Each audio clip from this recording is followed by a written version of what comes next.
लेकिन ये साला कर क्या रहा है यहाँ पे? नहीं है भाई, मेरा के देखो पैसे। हाँ बहुत सारे हैं, चलो।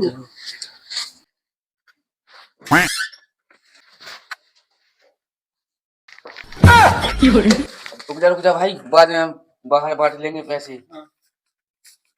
भाई हम प्लीज आइए। अरे भाई सांड, मेरा बचपन से बहुत नाचने का सपना है भाई, प्लीज एक गाना बजा दे यार। चल मैं हाथ चोरी करने के लिए चोरी करते हैं।